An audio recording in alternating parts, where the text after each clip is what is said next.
Hey guys, we are here at the Heartland Institute's conference in Orlando, and I am with Professor Howard Hayden. He's a Professor Emeritus of Physics at University of Connecticut. He also edits the Energy Advocate. Professor, thank you very much for joining us today. My pleasure. You just got off the stage. You were talking about the contradictions of the IPCC, the UN's Intergovernmental Panel on Climate Change. They produce what's supposedly the Bible of climate science. What kind of contradictions have you found there?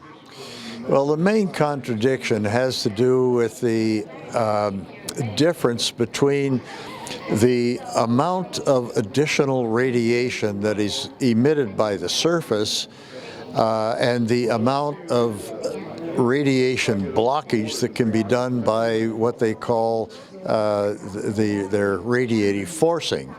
And in all cases, they predict temperatures that are too high. They produce too much more radiation than can be accounted for by their greenhouse gases. It's simply, they just propose things that are physically impossible. And all they have to do is to apply the Stefan-Boltzmann radiation law that has been with us since about 1860 to their predicted temperature results, and they don't do it.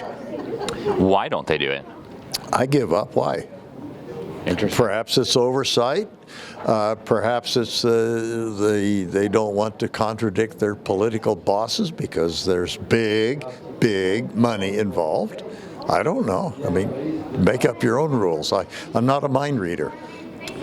So, there are a lot of scientists who are retired, like yourself, who are no longer teaching, no longer dependent on, university or grant funding, who are speaking out. But among those who are in university still, there seems to be very few scientists who will publicly talk about these issues that people like yourself are raising.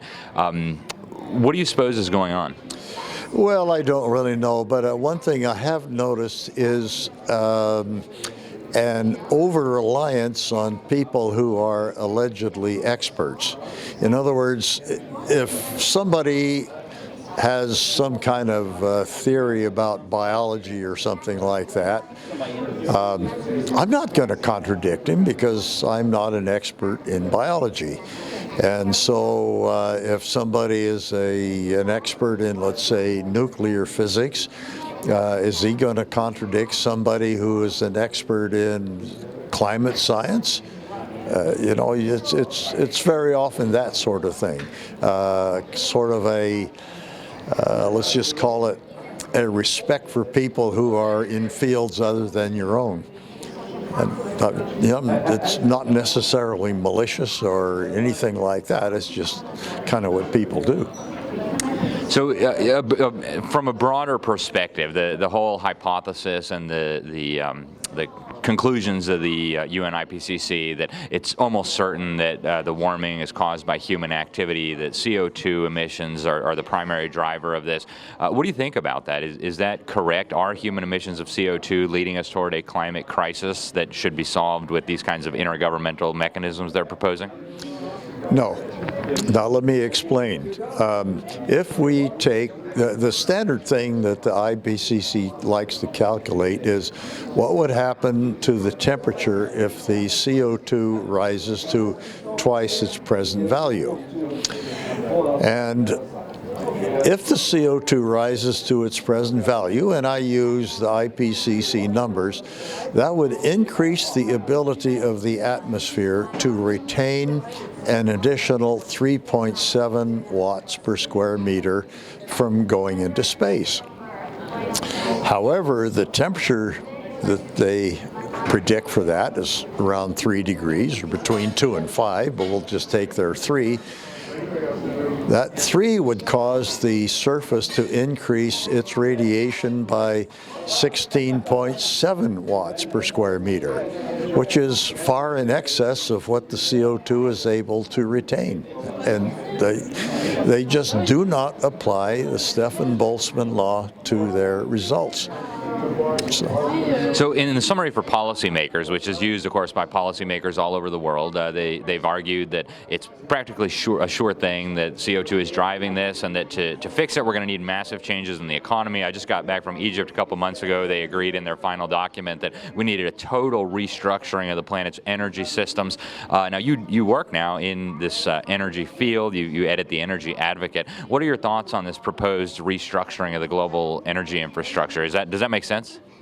Well, no, you're trying to reorient the entire world to solve a non-existent problem. Why do that kind of malice to humanity in order to solve a problem that does not exist? Well, I mean, billions, maybe trillions of dollars now are being spent on this, and you're saying the problem doesn't exist. How do we bring humanity back to its senses if that's the case?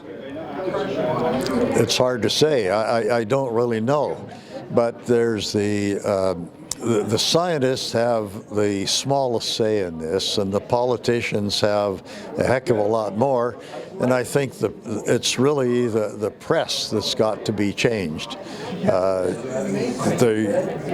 After all, the politicians live at the behest of the press. They're held at ransom. The only thing I can say with certain is that the physics that the IPCC is doing is self-contradictory. And that should be enough. It should satisfy scientists. But how do you get through to politicians? How do you get through to press? You look at the expression climate crisis comes up hundreds of millions of times. And climate catastrophe, these words, these expressions get around, and they're just spread around like, who knows? It's just horrid what happens. Yep. At the last UN conference I went to, we're headed to climate hell, is what the head of the UN and Joe Biden both said. Professor, before we let you go, how do people follow your publication, The Energy Advocate? What's the best place to find it, and how do people sign up if they would like? Well, I have a website that I don't do much with, but it's a way of communicating with me called theenergyadvocate.com. I have a few books that are for sale there, but you can also just subscribe, and you can pay for it in PayPal or send a check, or send me email at Cork Hayden, CorkHayden at Comcast.net, and they can get a hold of me there. Wonderful. Professor Howard Cork Hayden, really appreciate your time. Thanks for what you're doing. You're very welcome.